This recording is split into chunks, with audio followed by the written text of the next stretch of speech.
पंच परमेष्टि भगवान की जय। आचार्य श्री गुरुवर कुंद कुंद महाराज की जय। आचार्य श्री गुरुवर विद्यासागर जी महाराज की जय। प्रकृति ने स्वभाव से व्यक्ति को कुछ ऐसा मजबूर कर दिया है कि कुछ पाप कुछ अशुभ उसको करना ही पड़ेगा। यदि उनको नहीं करेगा तो वो जी नहीं सकेगा, जीवित नहीं रह सकेगा। क्योंकि ये मनुष्य भूमि जो कर्म भूमि है, इसकी ये बड़ी कहना चाहिए सबसे बड़ी कमजोरी है कर्म भूमि की और मनुष्य पर्याय की। देव पर्याय में ऐसा नहीं है। देव पर्याय में वो मन से करना चाहे या न करना चाहे, उनको उन्होंने नियत कर दिया कि देव को इतने पाप करने ही पड़ेंगे। नियत कर दिया। वो नहीं भी करना चाहे तो नियत कर दिया, क्योंकि यदि उसे पापों से मुक्त कर दें तो वो वहीं से मोक्ष चला जाएगा, और वही मोक्ष हो जाएगा। जहाँ पाप से मुक्ति है उसी का नाम तो मोक्ष है। इसलिए देवता को यदि नियत पापों की तरफ प्रेरित नहीं किया जाता तो बहुत सारे देवता पापों से मुक्त होकर के मोक्ष को प्राप्त कर लेते हैं। सर्वार सिद्धि के देवों के लिए भी ऐसा नियम कर दिया, ऐसे कुछ उनके जीवन के साथ जोड़ दिए कि वे परिग्रह का त्याग नहीं कर सकते। ऐसा नियत परिग्रह दे दिया उनके शरीर पर हार और कुंडल, वस्त्राभूषण जन्म से ही उनको बिना पहने दे दिए। मूल कारण था कि वहां से मोक्ष की स्थितियां नहीं बनाना, क्योंकि मोक्ष वहां से नहीं होता है जहां पे पाप नहीं होते। क्योंकि देवताओं को यदि नियत कर देता तो वो कहते मैं पापों से मुक्त हो गया, अब मुझे मोक्ष मिलना चाहिए। और वहां की स्थितियों को उन्होंने कहा नहीं, ये पापों से मुक्त हो जाएंगे तो मोक्ष के लिए दावा करेंगे। इसलिए उनके लिए कुछ ऐसी नियत धारा बना दी कि उनको इतने पाप तो करना ही पड़ेगा, परिग्रह उनको लेना ही पड़ेगा, संयम वो धारण करने ही पड़ेंगे। उन्हें बिना उसके कंठ में हार आएगा ही आएगा। पंच इंद्रियों के विषय उनको नियम रूप से ग्रहण करना ही है। नारकियों को तो सब व्यवस्था है ही नहीं। अब रही मनुष्य त्रियंचों की। त्रियंच अज्ञानी है, मनुष्य है। तो मनुष्य दो प्रकार के पाप करता है। एक तो करना पड़ते हैं, यदि नहीं करेगा तो वो जी नहीं सकेगा। जैसे आप लोग कहते हैं भोजन करना पड़ेगा, और भोजन के लिए फिर उसको कमाई भी करना पड़ेगी। सब आरंभ परिग्रह, और कमाई जहां आएगी वहां पाप होगा ही होगा। बिना पाप के कभी कोई आरंभ के बिना परिग्रह की स्थिति नहीं बन सकती। आरंभ तो उसे करना ही पड़ेगा, चाहे चक्रवर्ती हो चाहे तीर्थंकर भी क्यों ना हो। कोई ना कोई आरंभ परिग्रह करेंगे, कोई ना कोई पाप करेंगे ही करेंगे। वो तो करना पड़ता है। उतने पाप के लिए लोगों ने कहा, जिनवाणी ने कहा, जो पाप तुम्हें करना नहीं चाहते हो करना पड़ेंगे। उस पाप के लिए भी उन्होंने कहा आवश्यक बना दिए। इन पापों के लिए हम तुम्हें 6 आवश्यक देते हैं। 60 कर्म आपको करना पड़ेंगे, तो हम 6 आवश्यक आपको देते हैं। ये धर्म की कोटि में नहीं दे रहा हूं। ये माँ जो तुम्हें नित्य नियम के पाप करना पड़ते हैं, उन पापों को धोने के लिए उन्होंने साबुन भी बना दी। प्रकृति देखो, प्रकृति ने कहा कि तुम्हारा कितना भी बड़ा आदमी क्यों ना हो, वो संसार के काजल की कोठरी में बेदाग नहीं रह सकता।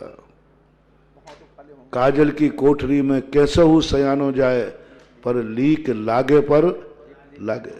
ये पाप तो करना ही पड़ेगा उसको, बिना उसके जी नहीं सकता। तीर्थंकर भी जन्म है, पांचों पापों से युक्त होते हैं, असंयमी जन्म लेते हैं। 8 वर्ष तक तो कम से कम उनको दोनों प्रकार के असंयम उनके पास है, इंद्रिय असंयम और प्राणी असंयम। 12 प्रकार की अविरति उनके पास विद्वान है। वे भी नहीं कह सोच सकते अवध ज्ञानी है, सब कुछ है। वो ये दावा नहीं कर सकते कि मैं जन्म से ही वीतरागी रहूंगा, मैं जन्म से ही मोक्ष मार्गी रहूंगा, मैं जन्म से ही कोई पाप नहीं करूंगा। सब करना पड़ा, सब कुछ किया, क्योंकि वो नियत था। तो नियत के लिए जब कहा कि अब ये पाप इतना करना ही है, इतना व्यक्ति को गंदा होना ही है, तो तुरंत छिनवाणी ने कहा, सर्वज्ञ प्रभु ने कहा, आज भगवान पारसनाथ को केवल ज्ञान हुआ। हर केवली भगवान ने ये 2 व्यवस्थाएं बनाई, और हर केवली भगवान आज केवल ज्ञान स्थली में अपन बैठे हैं। बहुत कम सौभाग्य होता है जब केवल ज्ञान जिस दिन हो उस दिन केवल ज्ञान स्थली मिल जाए, बहुत दुर्लभ है, बहुत कठिन। कभी केवल ज्ञान नहीं होता तब अपन सब में शिखर जी जाते हैं, और कभी केवल ज्ञान होता है तो अपन वहां पहुंच नहीं पाते। एक साथ मिलना, मेवाड़ की समाज ने बहुत अच्छा वार्षिक मेला का दिन चुना। केवल ज्ञान स्थली और केवल ज्ञान कल्याणक, ये दोनों मिलना सोने में सुहागे के समान है। दोनों को अपने जीवन में ऐसा मानना चाहिए कि ये दिन बहुत कम लोगों को मिल पाता है, बहुत कम लोगों को। भारत में एक भी स्थान नहीं है, स्थली नहीं है, जहां भगवान को जो कल्याणक हुआ हो वहां उस कल्याणक पर वार्षिक मेला होता हो। एक नाम बताओ तुम्हें ध्यान हो तो। 24 तीर्थंकरों के जन्म कल्याणक पर क्या वार्षिक मेला होता है? कहां कहां है सबको मालूम है। उस दिन का एक महोत्सव, उस दिन का एक स्थान तो कोई ना कोई है ही, पता है। बनारस है, 3-4 भगवान के जन्म स्थली हैं। चंपापुर है, क्या उनके जन्म कल्याणक पर वहां पूरा भारतवर्षीय मेला होता है? पावापुर है कि हर व्यक्ति ये सोचता है कि मैं भगवान के जन्म कल्याणक पर उस जन्म स्थान पर पहुंचूंगा। अयोध्या बहुत सारे 20 तीर्थंकर, लगभग 20 से कम है तो बहुत ज्यादा है। लेकिन कोई भी, हमने सबका चिंतन में किया कि कौन सा ऐसा पत्रिका, कोई समाचार, कोई व्हाट्सएप आपके पे आया कि उस जिस स्थान पर भगवान का कल्याणक हुआ उस स्थान पर सारे भारतवर्ष के लिए निमंत्रण दिया गया हो, सारे भारतवर्ष से कार्यक्रम मनाया गया हो, और प्रतिवर्ष मनाते हो। कोई एक आध दिन मनाना तो फिर भी संभव है, रूटिंग में मेला ही कर लिया हो कि हम प्रतिवर्ष पूरा भारत वहां उस कल्याणक की भूमि पर इकट्ठा होगा, और वो भी किस दिन? कल्याणक के दिन। और मेला का रूप दिया जाए कल्याणक के दिन, प्रतिवर्ष। जब से भगवान हुए क्षेत्र है तब से, जब तक रहेगा तब तक। आप लोगों को किसी तीर्थंकर के जन्म कल्याणक पर प्रतिवर्ष वहां नियोगी मेला, और वो वार्षिक मेला हो, और वही महोत्सव के रूप में मनाया जाता हो, शायद मैं चूक जाऊं तो आप मुझे स्मरण दिला देना। जो सुन रहे हैं वो मेरे पास जिज्ञासा समाधान में भेज देना। लेकिन वो मेला का रूप हो सारे भारत को, वहीं 4 लोग बैठ के मना लेते, वो नहीं। अयोध्या में वार्षिक मेला कौन सा भरता है? भरता कोई सुना? बनारस में, पावापुर में कोई नहीं, बहुत कठिन है। दीक्षा कल्याणक का तो कहीं शायद किसी को पता ही नहीं है कि भगवान की दीक्षा का मूल स्थान कौन सा है। कितने तीर्थंकरों की दीक्षा स्थल, दीक्षा कल्याणकों का कोई महोत्सव मनाता है? कोई नहीं मनाता। कोई भी दीक्षा कल्याणक के उपलक्ष्य पे कि यहाँ भगवान का दीक्षा कल्याणक हुआ था, इसलिए हमारे यहाँ वार्षिक मेला सारे भारत के लोगों को आमंत्रण किया जाता है और हम लोग इसे मेला का रूप देते हैं। केवल ज्ञान कल्याणक का भी कहीं भारत में नहीं, किसी भी तीर्थंकर का केवल ज्ञान कल्याणक का महोत्सव मेले के रूप में पूरे भारत में नहीं मनाया जाता। और सबसे बड़ी बात, अभी तो यही पता नहीं है कि केवल ज्ञान कल्याणक का स्थल कौन सा है। मोक्ष कल्याणक के जरूर कुछ मनते हैं, लेकिन वो भी सभी के मोक्ष कल्याणक स्थलों पर वार्षिक मेला होता हो ऐसा बहुत कम 2-4 तीर्थंकरों का है। पावापुर में होता है, सम्मेद शिखर में भी शायद होता है, कुछ स्थान ऐसे हैं, चंपापुर में भी होता होगा। मोक्ष कल्याणक का तो कुछ सुनने में आता है, देखने में आता है, लेकिन केवल ज्ञान कल्याणक का वार्षिक मेला जो मेवाड़ियों ने तय किया, ये बात मुझे बहुत अच्छी लगी। और इस दिन हर मेवाड़ी के लिए कम से कम जो हर मेवाड़ी को अपने घर और परिवार और रिश्तेदारों को इकट्ठा करना चाहिए। अभी मैं इसकी बात बता दूंगा। पहले तो जो नित्य नियम की बातें भगवान ने अपने केवल ज्ञान में कही, कि उन्होंने कहा कि केवल ज्ञान के अंदर जान करके तुम गृहस्थ लोग हो, तुम्हारे लिए प्रकृति तुम्हें दोष नहीं दूंगा मैं, तुम्हारी गलती नहीं है, प्रकृति ने ही तुम्हें मजबूर कर दिया कि तुम्हें इतने पाप तो करना ही पड़ेंगे। इसलिए जैन श्रावक को नियम बना दिया, जब तुम्हें इतने पाप करना ही है तो उतने पाप धोने के लिए नित्य नियम में षड आवश्यक करना। प्रकृति के इस अभिशाप को हमें काटना है। प्रकृति ने हमें एक अभिशाप दिया है आपके लिए खास तौर से, कि तुम मेरी गोद में जन्मोगे, तुम्हें मैं काजल लगाए बिना नहीं रहूंगा, मैं तुम्हें कलंक लगाए बिना नहीं रहूंगी, मैं तुम्हारे लिए पापी बनाए बिना नहीं रखूंगी। पता नहीं प्रकृति का ये अभिशाप क्यों दिया गया, प्रकृति ने इतना मजबूर क्यों कर दिया। प्रकृति ऐसे सिस्टम बना देती कि मनुष्य को और कर्म भूमि में जिस युग में मोक्ष के दरवाजे खुलते हैं, उस युग में किसी को पाप नहीं करना पड़ेगा, उस युग में किसी को पाप नहीं करना पड़ेगा।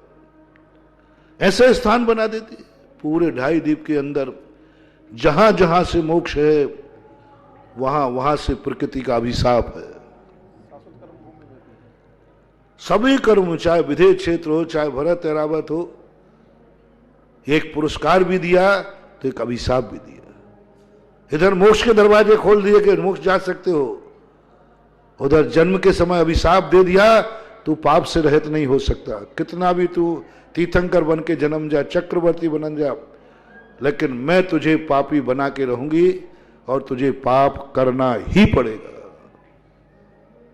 भी नहीं, भी करना पड़ेगा। जब ये नीति भगवान ने सर्वज्ञान ने जानी कि प्रकृति ने तो कर्म भूमि के जीवों को, जहां से हमें मोक्ष के दरवाजे मिलना है, मोक्षार्थी मिलना है, मुमुक्षु मिलना है, वहीं पर प्रकृति ने अभिशाप दे डाला और मजबूर कर दिया कि नहीं तुम करोगे। यहां तक मजबूर कर दिया कि तुम अपने लिए नहीं करोगे तो भगवान के लिए करोगे, तुम अपने लिए नहीं करोगे गुरु के लिए करोगे। कहीं ना कहीं से तुम्हें सावध करना ही पड़ेगा। कोई कहे कि मैं अपने लिए नहीं करूंगा, तो भगवान के लिए तो करोगे, गुरु के लिए तो करोगे। वहां तो आरंभ परिग्रह करना ही पड़ेगा। उसमें भी सावध लेस बहु पुण्य रासव, सावध लेस मात्र तो सावध है ही। ऐसी स्थिति के लिए फिर निर्माण किया, जब किसी रोग को हम नहीं मिटा सकते हैं तो फिर दवाई तैयार करना चाहिए। पहला प्रयास करना चाहिए कि रोग ही ना हो, बीमारी ही ना हो। लेकिन जब ये सारे प्रयास समाप्त हो जाएं कि बीमारी तो होगी, कुछ भी करो आप बीमारी होगी, तो फिर नीति कहती है अब रोग के पीछे मत पड़ो, अब दवाई ढूंढो, रोग तो होगा, बीमार तो होगा, अब दवाई ढूंढ लो, अब दवाई खोज लो, बीमारी हो दवाई पहले खोज लो। एक छोटी सी भूल आज सारा विश्व भोग रहा है। 2-3 साल पहले कोरोना ने संदेश दे दिया था। 3 वर्ष पहले कोरोना ने चीन में दावा बोल दिया था, संकेत दे दिया था मैं आ रहा हूं, लेकिन चीन ने ये बात सारी दुनिया से छुपा ली है, किसी को नहीं बताई। आज पूरा संयुक्त राष्ट्र, पूरा दुनिया जितने भी है, सब चीन की निंदा कर रहे हैं और चीन को बहुत खतरनाक शर्मिंदा होना पड़ रहा है कि आपके यहां वायरस आया था तो आपने दुनिया को बताया क्यों नहीं। हम अभी तक उसको नाश कर देते और दवाई ढूंढ लेते। अमेरिका, चीन, रूस सब एक ही आवाज लगा रहे कि जब ये 3 साल पहले वायरस आया था तब दुनिया को बताया क्यों नहीं। एक संयुक्त राष्ट्र की नीति बनी है, जनहित में, बहुत अच्छी नीति है ये। किसी भी देश के पास कोई ऐसी समस्या है जिसका समाधान उसके पास नहीं है और वो जनहित में है, तो उसे तुम्हें संयुक्त राष्ट्र संघ को बताना पड़ेगा और पूरे मुल्क को बताना पड़ेगा कि भाई मैं तो नहीं संभाल पा रहा हूं, यदि किसी के पास संभालने का उपाय हो तो मैं उसको निमंत्रण। बहुत अच्छी नीति बनी है। संयुक्त राष्ट्र संघ कोई साधारण शक्ति नहीं है, वो किसी देश का नहीं है, जनहित में है। कोई भी ऐसी समस्या आपको आ गई, बाढ़ आ गई, आपसे नहीं संभल रही, आप तुरंत आपको भेजना पड़ेगा दुनिया में कि मेरे ऊपर जो विपदा आई है वे बेकाबू है, और नहीं भेजते हैं तो वो निंदा का पात्र होता है। तुम्हारे यहां कोई बीमारी आ गई, नहीं संभल रही है, आप तुरंत उसको सब में फैलाइए, वायरल कीजिए कि भाई ये बीमारी मेरे से नहीं संभल रही है। कोई संभालना चाहे तो संभालो, और होना ही यही चाहिए। जब व्यक्ति को अपन नहीं संभाल पाए तो डॉक्टर से कहा जाता है उसको यहीं मत मरने दो। अच्छे जो डॉक्टर होते हैं ना, वे जब मरीज को देखते ही तुरंत रेफर कर देते हैं, और जो गंदे डॉक्टर होते हैं वे रेफर नहीं करते, वहीं मरने देते हैं, क्योंकि मरेगा तो यहीं मरेगा, और दवाई देते रहते हैं। अच्छा डॉक्टर तुरंत कहेगा कि नहीं मेरे से ये नहीं संभल रहा है, आप इसे संभालिए।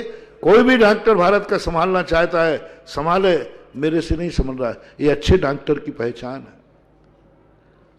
अच्छा इंसान वही है तो दुनिया को संभालने का मौका दे। तो हमसे नहीं संभल रहा है तो दूसरा संभालेगा, कम से कम उसको जीने की जिंदगी तो दो, जी तो सके। और नहीं करता है, इससे बड़ा पापी कोई नहीं। सबसे बड़ा पापी डॉक्टर वो है जो मरीज को संभाल भी नहीं रहा है, संभल भी नहीं रहा है, और एफर्ट भी नहीं कर रहा है, छुट्टी भी नहीं दे रहा। सबसे बड़ा, जैसे पशुओं के संबंध में जो बाढ़ आती है तो पशु को खोल दो, उसको अपनी जिंदगी जीने दो। कहां जाएगा कोई मतलब नहीं है, जाने दो, हम नहीं जी पा रहे। द्वारका में जब आग लगी, कृष्ण जी ने बहुत संभालने का प्रयास किया। जब नहीं संभला तो कृष्ण घोषणा करते हैं जिसको जहां जिस रूप में बचने का उपाय मिले, जिसको दीक्षा लेना हो, जिसको कल्याण करना हो, मेरी तरफ से फ्री है, क्योंकि मैं काबू पर नहीं ले पा रहा हूं अग्नि को। ये विनाश है, फ्री कर दो। सैनिक में जब युद्ध चलता है, एक साका युद्ध होता है। साका युद्ध की क्या होती है? जब राजा से काबू नहीं होता है, कंट्रोल नहीं होता है, तब राजा पूरी जनता को कह देता है जो जिस तरीके से बचना चाहे बचे, सारे दरवाजे खुले हैं, कोई किसी को राजा की आज्ञा की जरूरत नहीं, अपना जीवन जैसे बचा सको बचाओ, क्योंकि युद्ध हमारे कंट्रोल से बाहर है। कोई कानून नहीं, कोई आदेश नहीं। आज भी होता है जब सैनिक की टुकड़ी के लिए कमांडो होता है और कमांडो जब उसके लिए कंट्रोल नहीं कर पाता है तो अपने अंतर्गत सिपाहियों से कह देता है अब किसी की आर्डर की जरूरत नहीं, प्रत्येक व्यक्ति कमांडो है, जो जिस तरीके से जो समझ में आए वो करो, मेरे आदेश की कोई जरूरत नहीं है, क्योंकि बेकाबू हो गया। मेरे आदेश की कोई जरूरत नहीं है। कर्फ्यू वगैरह में यही होता है, एसपी तुरंत आदेश दे देता है जो देखे मारो, उसी को बचने की जरूरत नहीं। ऐसी स्थिति में हमारे अच्छा इंसान वो कहलाता है, चाहे तुम अपनी जिंदगी समझो, चाहे अपना परिवार समझो, चाहे समाज समझो, चाहे देश समझो, किसी भी प्रकार की विपदा है, यदि अपन से नहीं संभल रही है तुरंत ऐलान करना चाहिए, वहां मानहानि नहीं करना चाहिए। चीन ने ये गलती की। आज पूरा संयुक्त राष्ट्र के 18 मेडिकल बैठा हुआ है, सारे वैज्ञानिक बैठे हुए हैं, क्योंकि विज्ञान का मानना है कि मैंने इतनी तैयारी कर ली है, कोई भी वायरस आकस्मिक अटैक नहीं कर सकता। हम उस वायरस को पहले ही पकड़ लेंगे, हम उस वायरस को उत्पन्न होते ही समाप्त कर देंगे, वो ज्यादा फैल नहीं पाएगा और हम पकड़ लेंगे उसको। लेकिन कोरोना नहीं कंट्रोल में आ रहा, क्यों? चीन की एक गलती है। 3 साल से छुपाए बैठा है, 3 साल से कोरोना के मरीज वहां हैं चीन के अंदर। तो ये एक बात सारी निंदा की जा रही है, तुमने ऐसा क्यों किया? जब तुम्हारे से कंट्रोल नहीं हो रहा था, तुम्हारे से नहीं संभल रहा था, तो कम से कम तुम्हें एक दुनिया को कह देना चाहिए था एक वायरस आया है जो मेरे से नहीं संभल रहा है। लेकिन इज्जत के खातिर, क्योंकि उसके मन में डर था कि यदि कोरोना का मैं आदेश सोरा सा निकाल जाएगा, हमारा धंधा चौपट हो जाएगा, क्योंकि कोई व्यक्ति हमारा माल खरीदना बंद कर देगा, फास्ट फूड करना बंद कर देगा, सब कुछ बंद कर देगा। मात्र इस लोभ के कारण से आज विश्व की इतनी बड़ी जानें जा रही हैं, और हर स्थान पर आज बच्चे बच्चे के मोबाइल पर, मोबाइल खोलते क्या आवाज आ रही है? यही आवाज आ रही। सबको हैदस हो गई, डर रहा है, कोई व्यक्ति यात्रा नहीं कर रहा है। यहां तक कि लोग मुझे भी डरा रहे, महाराज जी आप भैया वृत्ति बंद कराओ। मैंने क्यों? अरे महाराज जी कोरोना आ गया।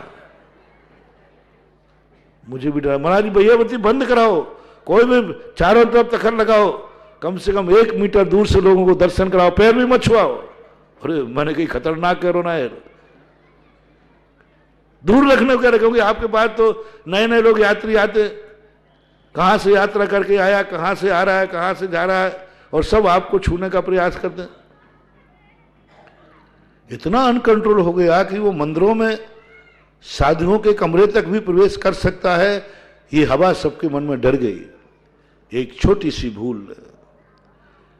3 साल पहले यदि यह पहला वायरस जब आया था, और आया था जानवरों में पाया जाता है, जानवरों के मांस से शुरू हुआ है, विज्ञान ने खोज लिया, लेकिन मात्र इस लोभ के कारण से उन्होंने कर दिया कि नहीं, हमारा धंधा चौपट हो जाएगा। आज आप सबसे संदेश देना चाहता हूं महानुभाव, आपके यहां आ रहा है, चाइना की कोई भी वस्तु अपने घरों में प्रवेश बंद करो, कम से कम जब तक कोरोना पर पूरा कंट्रोल ना किया जाए। कोई चाइना की वस्तु, मतलब हर चाइना की वस्तु में सरकार नहीं चाहती, पाबंद कर देना चाहिए, रोक लगाना चाहिए। अभी डर के कारण से लोग माल नहीं खरीद रहे, आना जाना बंद है, लेकिन सरकार को कानून बनना चाहिए, जब तक कोरोना पे बंदेज नहीं होगा हम विदेशी यात्रियों का विदेशी माल नहीं खरीदेंगे। कम से कम मैं अपने भक्तों को तो संदेश दे ही सकता हूं, स्थायी रूप से मान जाओ। हम लोग खूब कह रहे हैं, पूज्य आचार्य महाराज भी कह रहे हैं, हम लोग भी खूब बोलते हैं, देसी वस्तु। हमारे आचार्य से तो कितनी ऊंचाई से देश के खातिर, तुम्हारे खातिर कितने नीचे उतर के आ गए कि कहते कि तुम विदेशी वस्त्र भी मत पहनो, इनमें भी कोरोना आ सकता है।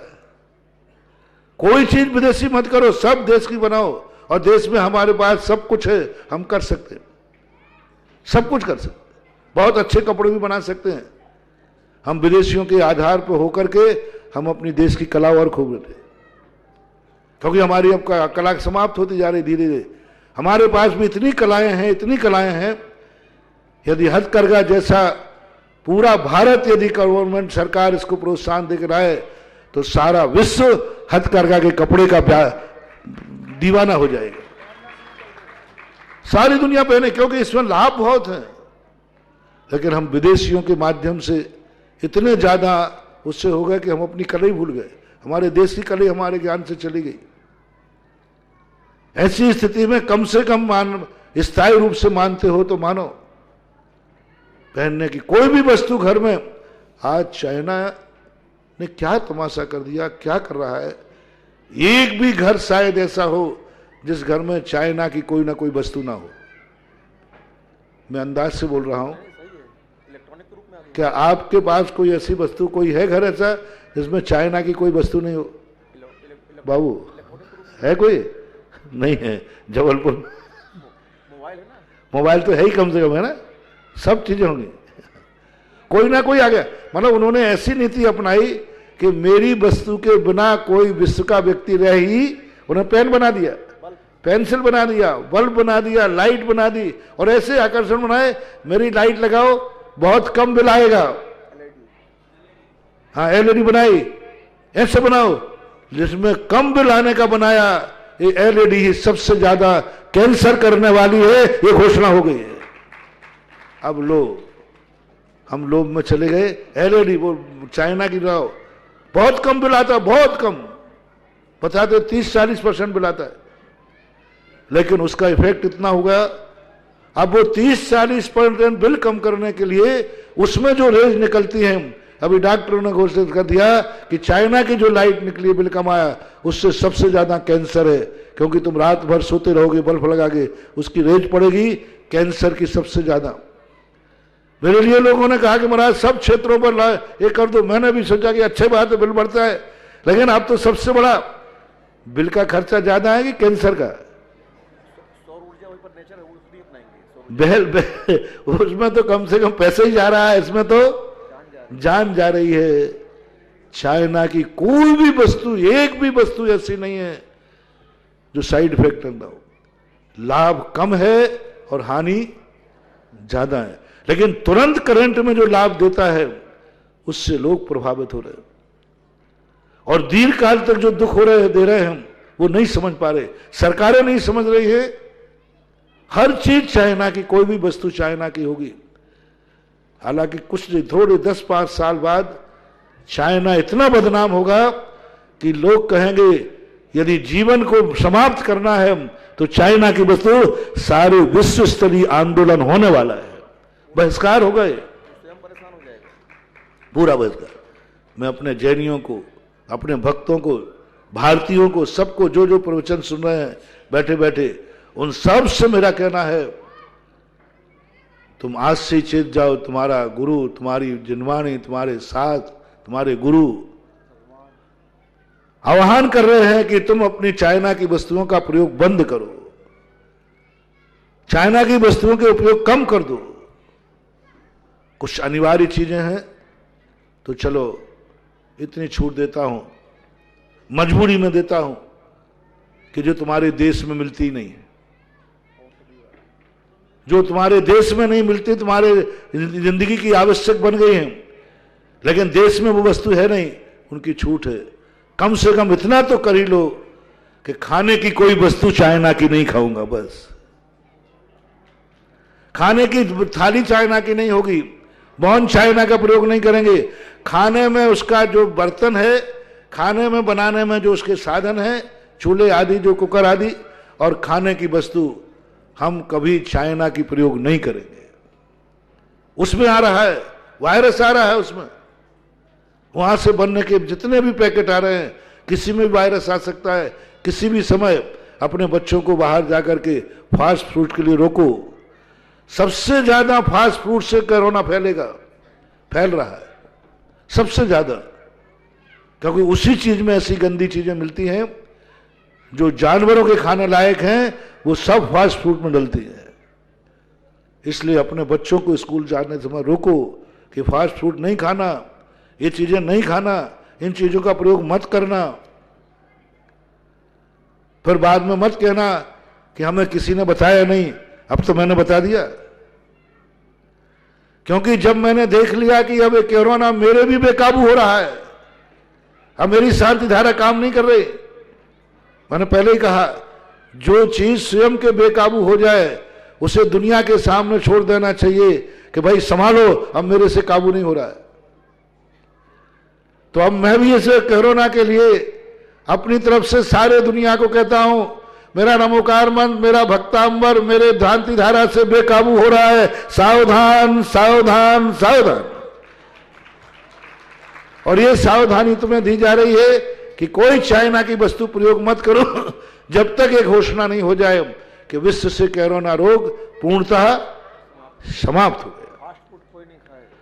जब तक ये घोषणा नहीं हो जाए, गवर्नमेंट के पेपर में नहीं आ रहा कि भाई कोरोना पर कंट्रोल पा लिया और कोरोना नाम की चीज को अब कोई को किसी को डरने की जरूरत नहीं, ये जब तक घोषणा नहीं हो तब तक मैं अपने भक्तों से जो मेरी वाणी पर विश्वास करते हैं उनको मेरा बिल्कुल आदेश है कि चाइना की कम से कम खाने वाली वस्तु और जिसमें खाना बनता हो उसकी प्लेट तक को भी उतने दिन के लिए पाबंद कर दीजिए, अन्यथा फिर मत कहना महाराज जी हाँ मैं चाइना जैसी गलती नहीं करूंगा।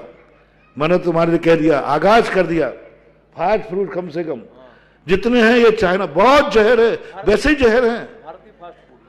भारत के फास्ट फूड भी वो तो सब वही बन रहा है। फास्ट फूड मत खाओ, अपने घरों में आइटम बनाओ। बताते चॉकलेट के अंदर बैलेट कर दिया 7 काकरोच और 1 चूहा। एक चॉकलेट में 100 ग्राम की एक चॉकलेट जो बनती है उसमें 7 काकरोच और 1 चूहा होता है। सुन रहे थे? और फूड इंस्पेक्टर ने उसको परमिशन दे दी कि इतना तो चलेगा, खाने में कोई ज्यादा नुकसान नहीं है। ओ जैनियो, और आज का चॉकलेट को इतना ज्यादा कैडबरीज चॉकलेट आदि जो है, आज तो तुम तो सब पढ़े लिखे हो, मैं तो इतना जानता भी नहीं। कैटबैग 5 स्टार सब मोबाइल में आदि में पढ़े। तो आप लोग इनको देख करके सबसे ज्यादा जैनियों में चॉकलेट का प्रयोग होता है। जन्मदिन हो, शादी विवाह हो, कुछ भी हो, आजकल तो महिलाएं भी सब वृक्ष हो गई हैं, बच्चों को भी हर चीज में चॉकलेट हो रही, और जैनी सबसे महंगी चॉकलेट खाता है। एक बार मेरे साथ हुआ कि एक पार्सल आया मेरे पास, अजमेर में था संभवतः में, तो बहुत बड़ा पार्सल था, और वो मैंने सोचा कोई शास्त्र आया होगा। अब मैंने वो लाया तो ला करके मैंने कहा वही नीचे मत रखो, नीचे ऊपर रखो, ऊपर रखो, शास्त्र रखो। तो मैंने कहा शास्त्र जी आया है तो कोई आया हमारे पास कौन। जब खोला तो उसमें चॉकलेट भरी थी, कम से कम 1-1.5 किलो चॉकलेट थी। मैंने कि पहली बात तो चॉकलेट भेजी इसने, और दूसरी बात महाराज के पास भेजी। मैंने उससे पूछा, मैंने कि भाई क्या बात है? अरे महाराज मैंने ध्यान ही नहीं दिया, मैंने तो एड्रेस लिख दिए थे कहाँ कहाँ शादी का कार्ड भेजना है, तो मैनेजर ने सबको भेज दिया, उसमें आपको भी लिखा गया है। और बहुत महंगी चॉकलेट थी, और उस समय मैंने उसको कहा कि मैंने कि चॉकलेट का क्या मूल्य है और क्या क्या है पूरा। फिर मैंने उसका सर्वे कराया, मस्तक शर्म से झुक गया।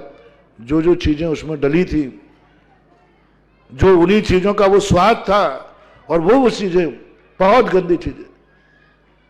महानुभाव मत खाओ ऐसी चीजों को, अपने बच्चों को बचाओ, अपने घरों में बनाओ ऐसी चीजें, अपने घर में अपने हाथ से बना के खिलाओ। लेकिन बाजार के चाहे कहीं का भी फास्ट फूड हो, इस समय कम से कम इतना तो आपको आदेश देने का अधिकार रखता हूं कि जब तक कोरोना पे कंट्रोल नहीं किया जाए तब तक के लिए आप लोग बाजार की चाट पकौड़ी फास्ट फूड आदि सब बंद करो, भूखे रह जाओ, चक्कर आ जाए तो अस्पताल चले जाओ, लेकिन कोई भी फल फूल खा लो, ड्राई फ्रूट खा लो, लेकिन कोई भी अनाज की बनी हुई वस्तु बाजार की मत खाओ, कम से कम इतने दिन तक। डिब्बा बंद चीजें, जब वो कह रहा है कि मुंह के अंदर हाथ लगाओ यदि तुम्हें छींक आती है, मुंह को किसी से बंद करो। आपके मोबाइल में आ रहा है ना कि यदि आपको थोड़ा भी जुकाम कुछ है तो आप जब खांसे छींके, अब मैं बोलूं तो क्या करूं, मास्क लगा लूं? बोलो, इतना तक जहर फैल रहा है।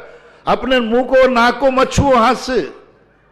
दूसरा पॉइंट दिया कि आपको सर्दी जुकाम है तो क्योंकि अपने हाथ यहां भी रख देते हैं, यहां भी रख देते हैं, उन्होंने कहा नाक को मुंह को छूने से बचो। मुझे पूरा सुना दिया लोगों ने। और प्रति समय हर समय हाथों को धो, बार बार डिटॉल से धो। जब इतना सावधान किया जा रहा है तो क्या हाथ मिलाने के लिए मना कर रहे? जब इतना ज्यादा हो रहा है तो क्या होटल में बनी हुई चाट पकौड़ी वाला खांसते समय मुंह में हाथ लगाता होगा? शायद बार बार हाथ धोता होगा डिटॉल से, बार बार धोता होगा। चाट पकौड़ी वाले से थोड़ा जाके देख तो जाओ, होटलों में जाके देखो तो सही क्या कर रहा है वो तो भगवान ही मालिक है। नाक पहुंचना तो ठीक, डाल भी देवे थूक भी देवे तो कोई बड़ी बात नहीं है। हाँ, बड़ी बड़ी जो मिठाइयों की दुकानें होती ना, उसमें वो बाहर थोड़ी निकलते, वहीं पर गंदी कर देते। चलो वो तो तुम्हारा, जो तुम अवक्ष खाओ तो खाओ, तुम्हारी मर्जी पड़े तो करो। कम से कम मुझे दया आ रही है कि हमारा कोई भी भक्त कोरोना की बीमारी से न मरे, हमारे देश का कोई भी व्यक्ति कोरोना की बीमारी से न मरे। ये दया करने का भाव आ रहा है। मरना जीना तो ठीक है सब है, लेकिन इस बीमारी से बच जाए तो उसके लिए मैं जब देखा कि हाथ धोने को कह रहे, नाक और मुंह छूने को लिए मना, अपने हाथ से छूने को मना कर रहे, दूसरे के से नहीं, अपने हाथ से। इससे सिद्ध है कि आपको कितनी सावधानी। उन्होंने कहा भोजन करते समय कोई चाय पानी भोजन करते हो तो पहले हाथ धो, डिटॉल से हाथ धो, साधारण हाथ नहीं, साबुन से हाथ धो, तब छुओ, तब भोजन करिए आप। तो आप बाजार के साथ जो चीजें खा रहे हैं उनमें कौन धो रहा है, पूछना आप खोमचे वाले से। सदा सदा के लिए कहता हूं, पर नहीं कोई बात नहीं, कम से कम मैं हर व्यक्ति के लिए आज संदेशा दे रहा हूं, फल फूल खाइए, कुछ भी करिए, लेकिन अन्न की वस्तु, हम बाजार की अन्न की वस्तु नहीं खाएंगे।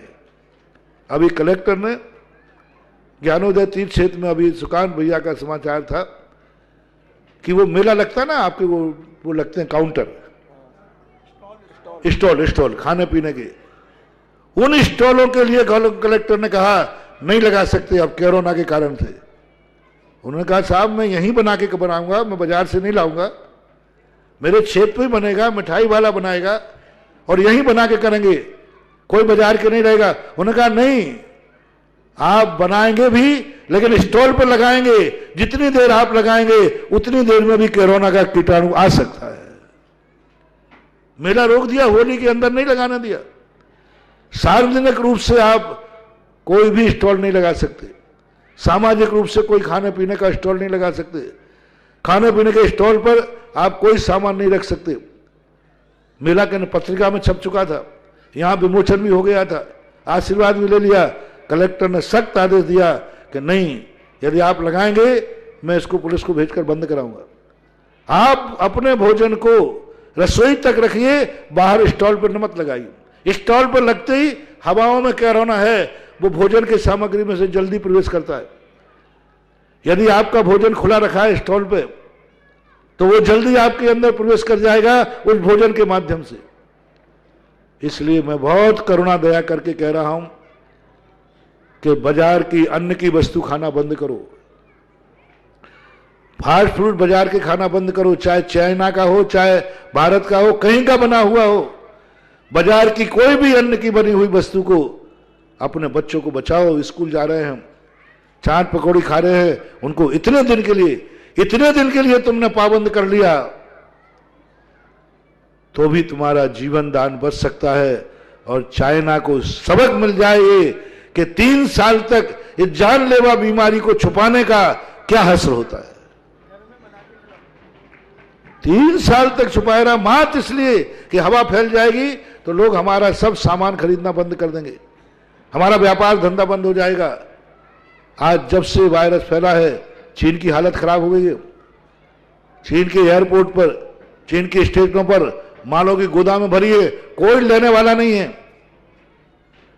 प्लेन वाले ले जाने को तैयार नहीं, कोई देश वहां का माल को नहीं उतरने दे रहा है।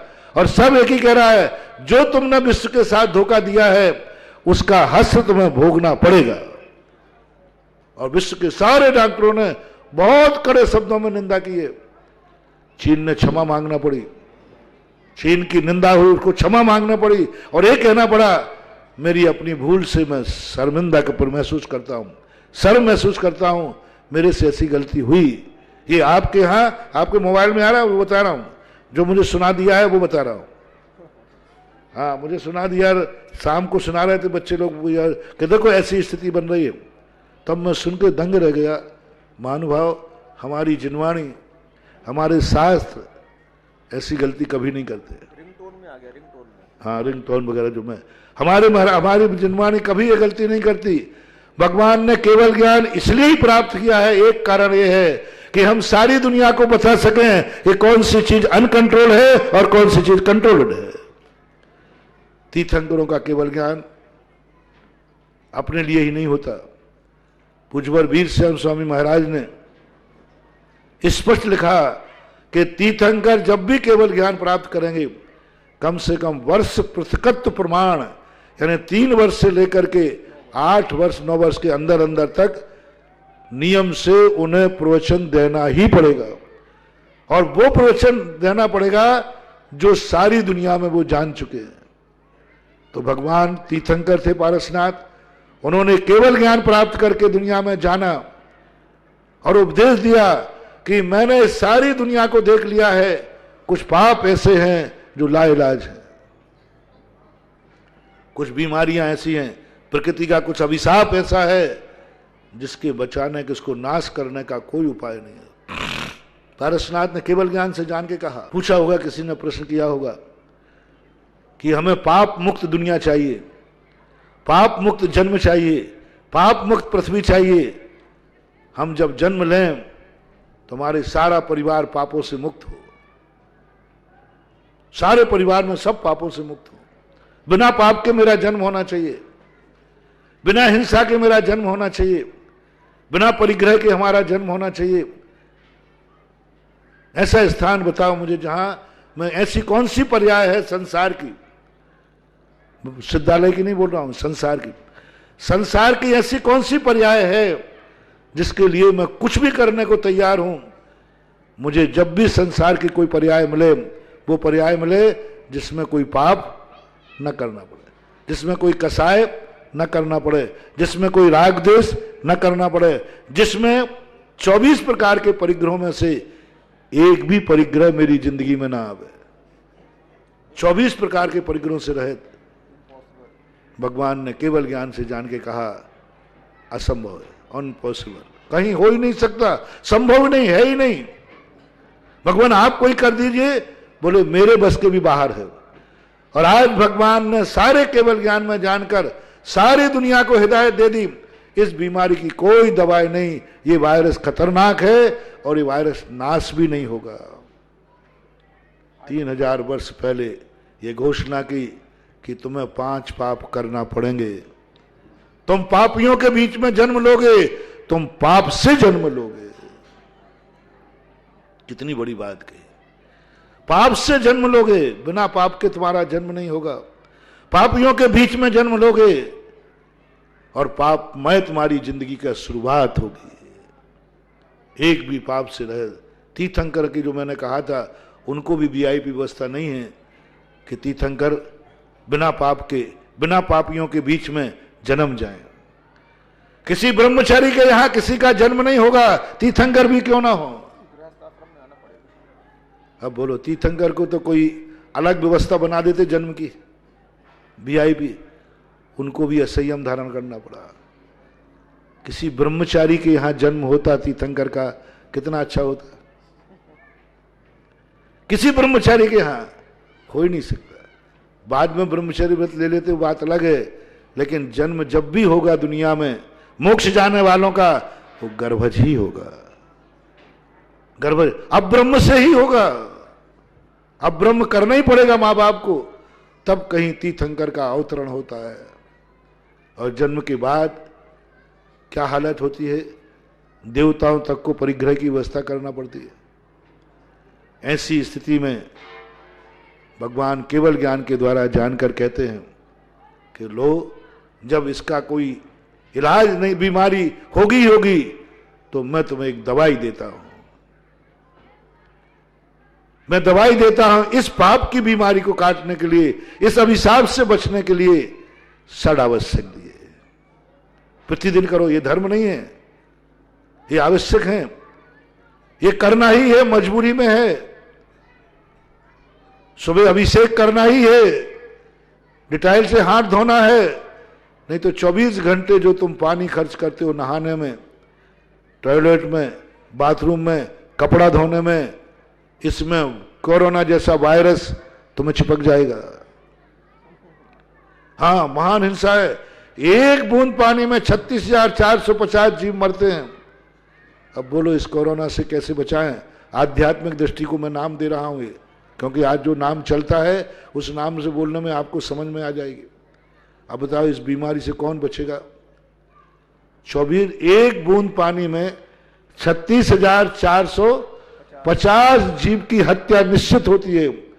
अब बोलो संसार में ऐसा कौन व्यक्ति है जो इस हत्या से बच सकेगा? कितना खर्च करते हो एक दिन में? कितना मान लो? 10, 20, 25, 100 लीटर। सही कह रहे हैं महाराज जी, कह रहे 100 लीटर मान लो। लेट बाथ कपड़े आदि में सब में हो जाएगा। तो 100 लीटर में कितनी बूंदे हैं? बूंदे गिनो। 100, और उसमें 36,450 का गुणा करो। इतने जीवों की हत्या करते हो, तब तुम्हारे 24 घंटे निकलते हैं। तुम्हारे 24 घंटे की जिंदगी और इतने जीवों की मौत। अब इस वायरस से बच के दिखाओ, इस बीमारी से बच के दिखाओ, इस पाप से बच के दिखाओ। नहीं बच पाएगा। तीर्थंकर भी नहीं, उनको भी चाहिए, वो भी नहाते हैं, उनके भी कपड़े धुलते होंगे, वो भी पानी पीते होंगे गृहस्थ अवस्था में, जन्म समय, वो भी नहीं बच पाए। वो भी इतने जीवों की हत्या करते हैं। अब इसके लिए मात महानुभाव बचा तो नहीं सकता, बिना पानी के तुम्हें जला नहीं सकता, बिना नहाए तुम्हें रख नहीं सकता, बिना पानी पिए तुम रह नहीं सकते। पानी तो चाहिए ही। हाँ, ऐसे नहीं चाहिए तो डायलिसिस से लोगे। नमीचंद जी चेचे। हाँ, कोई ना कोई तरीका तो लेना ही पड़ेगा। अब जिनवानी ने कहा देखो इसकी एक दवाई है, बीमारी से मत, ये मत कहना महाराज बीमारी को हटा दो, बीमारी तो आएगी। एक दवाई है इसका, सुबह उठ करके जिनेंद्र भगवान का अभिषेक करके गंधोदक लगा लो, इस पाप से मुक्ति पा जाओगे। यानी वो पाप आएगा लेकिन वो वायरस मारा जाएगा, मर जाएगा, समाप्त हो जाएगा। जैसे तुम टीका लगाते हो ना, टीका लगने का आज वायरस आएगा नहीं, सो बात नहीं, वायरस आएगा, तुम्हारे में प्रवेश करेगा, लेकिन तुम्हारे शरीर में वो पॉइजन रख दिया गया कि वो आते ही मर जाएगा। मैंने पूछा कि टीका लगाते ही तो क्या वायरस आएगा नहीं? महाराज आएगा तो सही, और प्रवेश भी करेगा, लेकिन शरीर के अंदर वो मेडिसिन होने से वो इकट्ठा मरेगा नहीं, तुरंत मर जाएगा। इसी प्रकार से आपने जो आरंभ परिग्रह करोगे वो पाप तो बंद होगा, लेकिन जैसे ही तुम गंधोदक लगाओगे तैसे ही वो पाप पनप नहीं पाएगा, वो पाप वहीं नष्ट हो जाएगा। ये वायरस है, ये व्यवस्था बनाई नित्य नियम की, ये धर्म नहीं है, ये तो वायरस से बचने की भी दवाई है। अभिषेक कोई धर्म नहीं है, अभिषेक कोई ऐसा महान तत्व नहीं है। अभिषेक उन बीमार लोगों की दवाई है जो इस बीमारी से नहीं बच सकते, तो उनके लिए कहा। भोजन किस लिए, पूजन किस लिए? मात्र एक भोजन में कितना आराम परिग्रह तुम करते हो भोजन में, कितना आराम परिग्रह करते हो। बिना आराम परिग्रह के भोजन बन नहीं सकता। ऐसा तो किया नहीं जा सकता, भगवान भी नहीं कर पाए कि किसी को भोजन की जरूरत ही नहीं पड़े। जो जो मोक्ष जाने वाले हैं उनको आज तक कोई जन्म से ऐसा कोई पैदा नहीं हुआ जिसने कुछ खाया ना हो। जन्म से एक भी तीर्थंकर भी नहीं, कोई भी हो, बिना भोजन के कोई भी जिंदगी नहीं जी सकता। मोक्ष जाने वालों की बात कर रहा हूं। ऐसी स्थिति में इस पाप से कैसे बचे? भोजन के आरंभ और परिग्रह करना पड़ रहा है, कैसे बचे, कैसे क्या करें? तो व्यवस्था बनाई, नहीं बच सकते हो। पर एक दवाई है, जिस दिन भोजन करो उस दिन पूजन जरूर पहले कर लेना, तो वो वायरस तुम्हारे अंदर प्रवेश नहीं करेगा। पूजन करके भोजन के लिए जाओ। जैसे कि पहले से टीका लगवा करके फिर जाओ, वायरस आएगा लेकिन तुम्हारा प्रभावकारी नहीं होगा।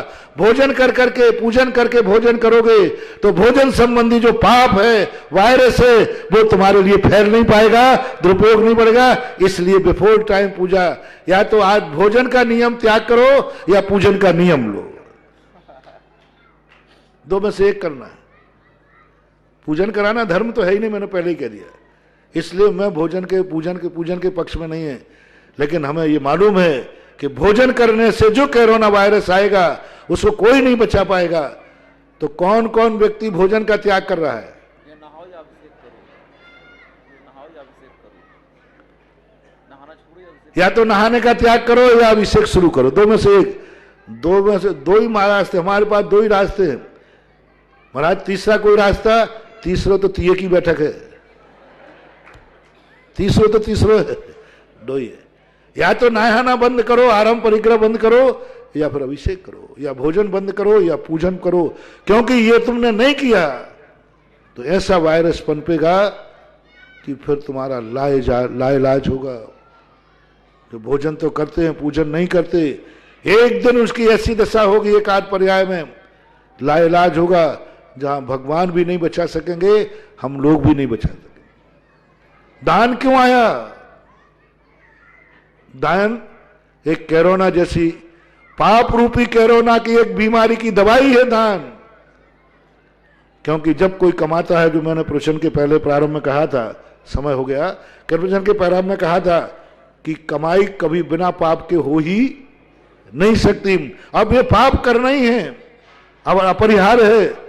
ग्रस्त बिना अर्थ पुरुषार्थ के नहीं रह सकता।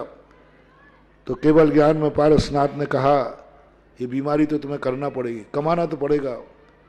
यदि ग्रस्त नहीं कमाएगा तो वो गृहस्थी नहीं चला पाएगा। तो फिर क्या करूं?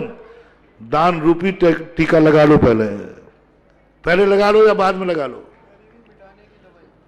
टीका लगा लो पहले दान का। मैं जो कमाऊंगा उसमें इतना दान दूंगा, तो फिर कमाने का जो पाप का जो वायरस है वो मर जाएगा, तुम्हारी जो बच जाएगी। नियम से दान हमेशा। और जो व्यक्ति कमाते खूब हैं, आराम परिग्रह खूब करते हैं, लेकिन दान नहीं करते हैं, वे उसी परिग्रह में मर करके सांप होते हैं, धोखे पेड़ होते हैं, नरकों में जाते हैं। मूर्छा परिग्रह और व्यवहारम परिग्रह तुम नारकस्या, नियम से नरकों में जाना पड़ता है। इसलिए कमा रहे हो, कमाने की बीमारी तुम्हारे पास है, तो दान की दवाई जरूर जेब में रखना। भोजन की बीमारी तुम्हें है खाने की, तो पूजन की दवाई जरूर अपने जीवन में रखना। नहाने की दवाई यदि आपके बीमारी है तो अभिषेक का करना। अभी जो दूसरा पक्ष में बताने वाला था, अब समय आपका हो गया।